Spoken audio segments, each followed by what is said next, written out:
do you guys make this game happen every day? Who writes out the questions?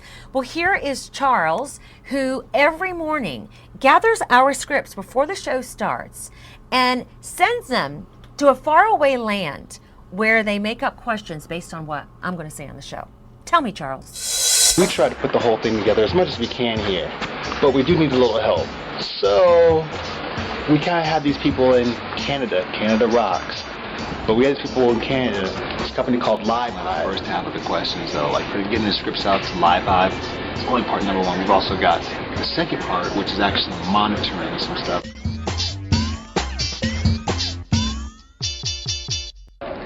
It's 8 o'clock, so the game is starting, and I'll see you in the game. Good luck. We've all fantasized about that moment where our childhood dream comes true. Whether we've become the heavyweight champion of the world or pop icon. But what would it feel like to finally make it to the top of the heap?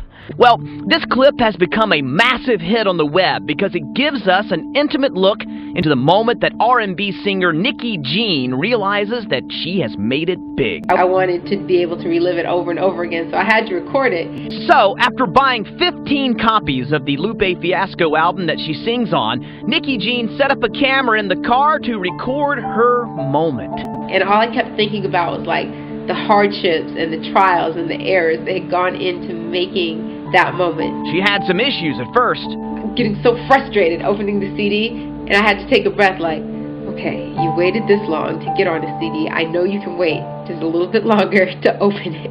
But once the music started, her emotions took over. I was just so relieved, ecstatic / relieved / overjoyed, just really happy. I'm just appreciative. It humbles me every day to have this opportunity. Nikki Jean is now on tour with Kanye West and on her way to stardom. I'm really thrilled that you watched my video and that you took interest in it. Hey, no problem, Nikki. It's what we do. It's called The Man Cave. Hang on, let me read this in my manly voice. It's called The Man Cave, a hallowed sanctuary of unbridled masculinity, where a man can be a man and blob in front of the tube, where he can scratch himself freely, slug beer, and blow hot air out of every orifice. Ladies, enter at your own risk, as a few Studley Eye reporters show us their man cave. This is my man cave. Jay Spees has an unquenchable thirst for the good life, so he transformed his basement into a home brewery. I'm making a batch of beer right now. Look at that sucker go. Our hero slaves over his vats for hours, perfecting a variety of brews. 5 beer taps are connected to a kegerator under the stairs that dispenses the suds 24/7. Cheers. Cinephile Jared Budge turned his basement into a state-of-the-art movie theater, complete with box office, popcorn stand, and plush chairs. Chick flicks are strictly forbidden.